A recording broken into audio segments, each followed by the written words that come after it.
hablamos esta mañana muy temprano de la sacudida que le ha dado a la sociedad dominicana el caso de la niña Liz María y de cómo ha asimilado el entorno ese sector de la Avenida Las Américas, cómo ha recibido esta situación de tragedia. Para analizar este tema junto con nosotros está la doctora Anairis Silvestre, psiquiatra infantil. Doctora, bienvenida, buenos días, bienvenida a Despierta con CDN y de inmediato queremos que luego de saludar usted nos dé su perfil o su parecer de modo general en cuanto a lo que ha sucedido.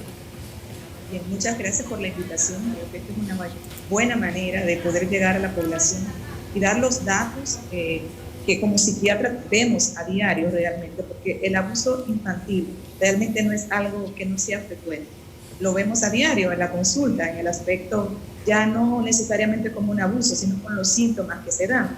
O sea que aprovechar este tiempo sería más que para dar un perfil de un pedrasta o de un pedofílico, es necesariamente como perder de algún modo el tiempo, porque no son personas que van a desaparecer o que de algún modo puedan tener una rehabilitación.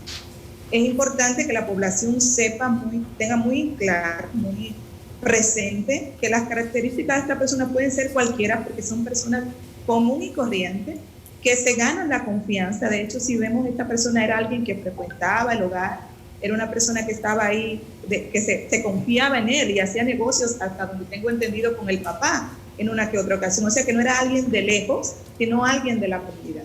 Eso es una de las cosas que tenemos que tener presente. Son gente que se inserta muy bien, que son simpáticos, ¿verdad? En cuanto al perfil que podríamos ver en estas personas, tienen esta característica de llegar y de ganarse la confianza de la gente, sobre todo de los niños, ¿verdad? Y bueno, es una de las cosas que tenemos que tener presente. Pero ya los padres, cuando vemos en particular qué deberían ellos de tener en cuenta, tendríamos que decirle que deberían de estar atentos a sus hijos en el aspecto de no permitirle que tengan confianza. ¿Cuáles son las partes privadas? Bueno, enseñarle educación sexual. Creo que es un tabú que a veces tienen los padres de, bueno, si le enseño educación sexual a mis hijos, entonces puede ser que yo los erotice antes de tiempo. Sin embargo, esto nos da a nosotros como un adelanto a que estas personas que de algún modo conquistan a nuestros hijos puedan como darles signos y señales de alarma.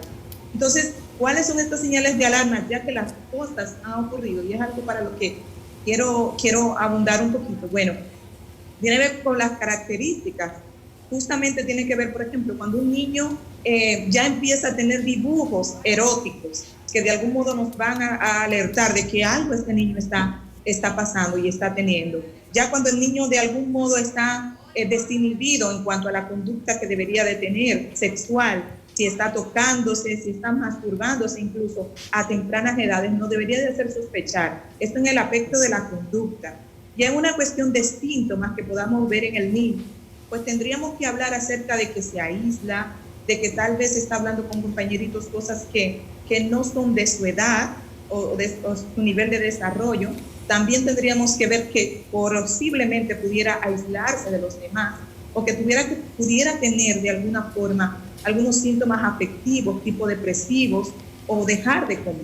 O sea, vamos a ver de algún modo tanto las características que el niño puede dar en aspectos de conducta, como también en los cambios que pudiera tener en su tono afectivo, en el tono emocional que el niño tiene. ¿Por qué es importante hablar de esto? Porque ya esta niña, desafortunadamente, está muerta, pero hubo señales de que de algún modo esta niña ya había sido entrenada por esta persona y que probablemente no era la primera vez de que él se acercaba a ella y que le hacía insinuaciones. Lo que tenemos que... Sí. Ajá. Yo quiero preguntarle, doctora, vemos el video, lo vamos a ver en pantalla en el momento, porque la gente empieza a preguntarse sobre la base de los hechos, de las imágenes, de lo que contamos, sobre todo cuando hay cosas que decía yo más temprano son incomprensibles, cuando hay cierta salud mental. Usted me ayudará si ese es el término correcto. Pero en la imagen se ve a esta pequeña que recorre este callejón totalmente sola, que ve hacia atrás en varias oportunidades, que entra al callejón. Esa conducta, hay quien dice, bueno, ella al parecer estaba viendo en las personas que estaban en la calle si la conocían o no. Usted habla de mensajes, de preguntas. ¿Cuándo es el momento en que se puede empezar a preguntar? ¿Qué preguntar a un niño también para no vulnerar su desarrollo, su sano desarrollo y su salud mental, por supuesto? Sí, en los primeros que hacías tu alusión de que la niña se veía que estaba mirando hacia atrás, yo pudiera pensar, que tal vez no era la primera vez que ella iba o transcurría este camino, de algún modo se estaba cerciorando de que nadie la viera porque entiende con 9 años que realmente lo que está haciendo no necesariamente lo van a aprobar sus padres. No porque tenga el conocimiento de que él la iba a matar, obviamente, o que le iba a hacer algún tipo de daño, sino porque tal vez la iban a censurar o la iban a castigar. Y ahí es donde yo digo que tenemos que ganarnos la confianza de nuestros hijos, porque si son incapaces a veces de decirnos, o no tienen la confianza de decirnos, me fue mal en el colegio, ¿cómo nos van a decir entonces que alguien realmente los está vulnerando o los está abusando? ¿No? Entonces eso es uno. 2, ella iba por algo. Ella iba porque a ella se le prometió algo. De algún modo hubo una conquista de parte de este individuo que le prometió algo que parece que era público, de conocimiento público, porque en varias ocasiones se menciona en las noticias que he visto anteriormente de qué era lo que supuestamente él le iba a dar. O sea que ya se había hablado de esto. Y bueno, y en referencia a lo último que preguntabas, con no vulnerabilizar o el desarrollo o el sano desarrollo de nuestros hijos, pues tendríamos que saber que realmente a veces subestimamos la capacidad de nuestros hijos creyendo que con educarlos o con darle parámetros realmente de qué puede hacer un individuo con estas características.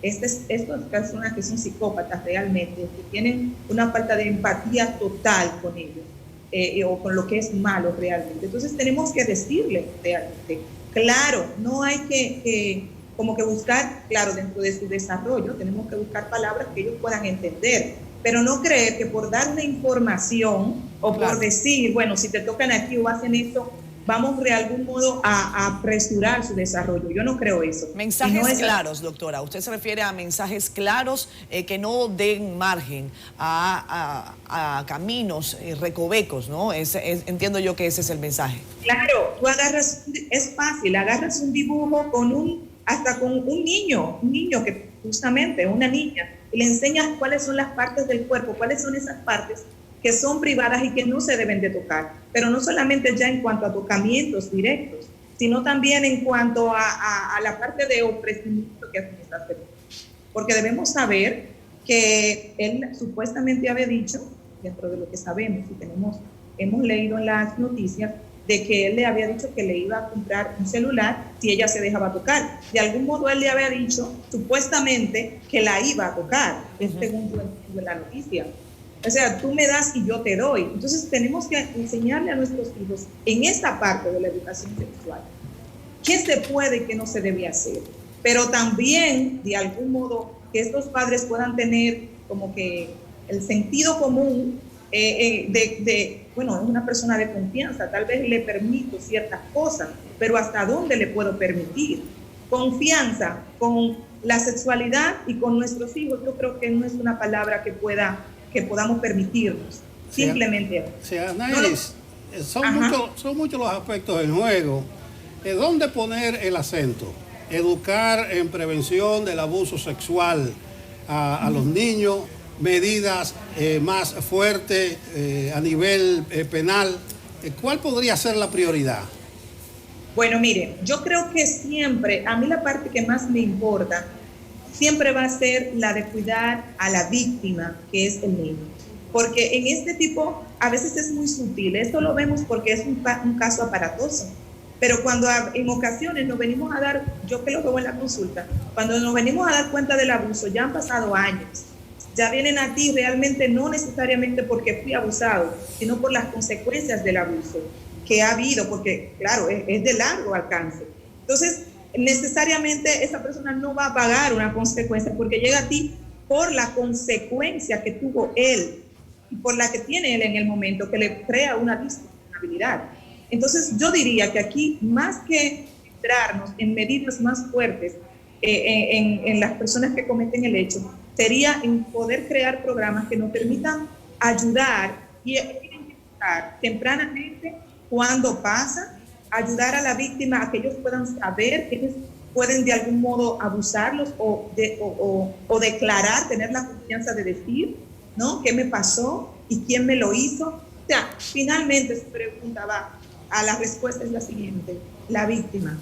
Los trabajos deben acentuarse en la víctima, porque aquellas personas a veces están ahí por mucho tiempo y hacen las cosas de manera tan sutil que no nos damos cuenta hasta que ya las consecuencias son evidentes. Doctora, la situación de los padres en un caso como este, vimos la madre ayer en una escena desgarradora, el padre también, y uno se imagina que no es para menos, pero la situación de responsabilidad, de sentimiento de culpa de los vecinos, te lo dije, la dejaste salir, no hiciste lo correcto, no la supervisaste tanto, como dicen algunas vecinas, que lamentablemente meten la cuchara, como se dice comúnmente, pero no para hacer sentir bien a los padres, sino todo lo peor. ¿Cómo visibilizan, cómo se sanan, cómo manejan una situación como esta en este preciso momento en el que incluso su situación no es personal, sino que se ha convertido en un tema de opinión pública? Sí, claro. He visto que algunas personas han pedido que se juzgue, me parece, a la madre, o que se lleve a juicio, algo así. Por descuido. Algo así, por descuido. Bueno, hay lo que en el CIE-10, que es la Clasificación Internacional de Enfermedades Mentales, hay un rubro que habla de negligencia en el cuidado del niño. Es un diagnóstico. Y bueno, parte de eso es justamente no cuidar o no hacer lo que se requiere para el cuidado del menor. Eso pues es algo en lo que es un tema que debería de verlo un perito y evaluar esa parte, porque impresiona desde lo que nosotros pudiéramos ver que pudiera haber una negligencia en el cuidado de esta menor. Eran las 8:30 de la mañana, ella se ve completamente sola, pero yo no me iría solamente a esto, sino también a la parte tal vez que ya se acostumbraba en la niña tal vez, y que de algún modo subestimaron su seguridad, creyendo, por confianza tal vez, o por la misma negligencia, que la niña estaba totalmente protegida en su entorno. Entonces es cuestión de evaluar. Yo pensaría en que tal vez valdría la pena considerar si hubo o no hubo una negligencia en este cuidado de este niño. Doctora, difícilmente se puede hablar de salud mental infantil si no también ponemos sobre el tapete la salud mental de los adultos, de los padres, de los cuidadores. La normalización del abuso en nuestra sociedad es un tema que está también sobre el tapete. En ese sentido, ¿cómo podemos valorar no solamente este caso, sino otros que se viven en la República Dominicana y que involucran este tipo de disyuntiva, ¿no?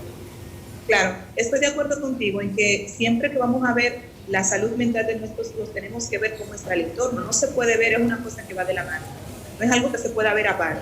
Entonces sí, definitivamente tendríamos que ver las condiciones de los padres para poder decir, e incluso el pronóstico que van a tener estos niños, y en el caso específico de esta familia, pues una evaluación completa, tanto a los padres como a los hijos que quedan. Y en el sentido de culpabilizarle a una persona que se siente culpable y no responsable, difícilmente puede mejorar.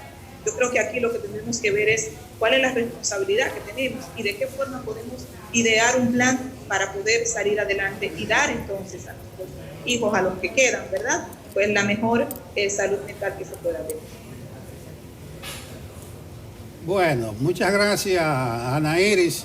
No quisiera que se despidiera sin algún tipo de mensaje, porque hemos estado concentrados en el caso de Liz María, pero usted como psiquiatra infantil maneja muchas situaciones que tal vez debiéramos hablar o prevenir al respecto. Un mensaje final, por favor.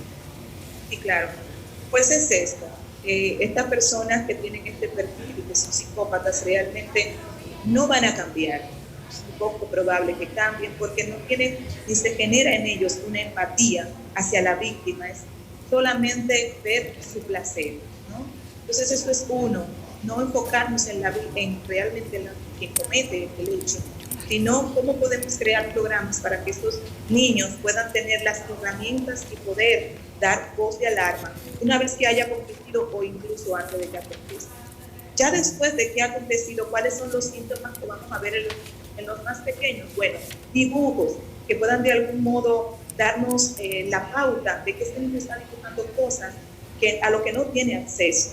¿no? Entonces, eso nos da a nosotros la idea de que posiblemente esté abusando, que se está tocando o que se está frotando en lugares de la casa con una especie de masturbación.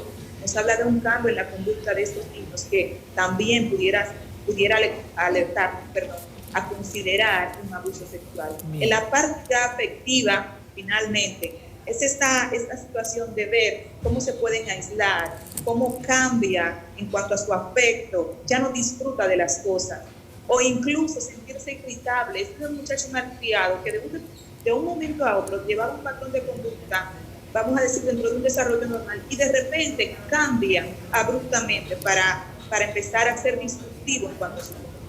Estas son de las cosas y de los pequeños detalles que tenemos que tener pendientes, estar atentos, porque definitivamente sí hay señales que se pueden ver. Bien, muchísimas gracias a la doctora Ana Iris Silvestre, psicóloga infantil, por habernos acompañado, psiquiatra infantil. Nosotros vamos a irnos a una pausa comercial, ya regresamos con más de Despierta con CDN, no se vayan.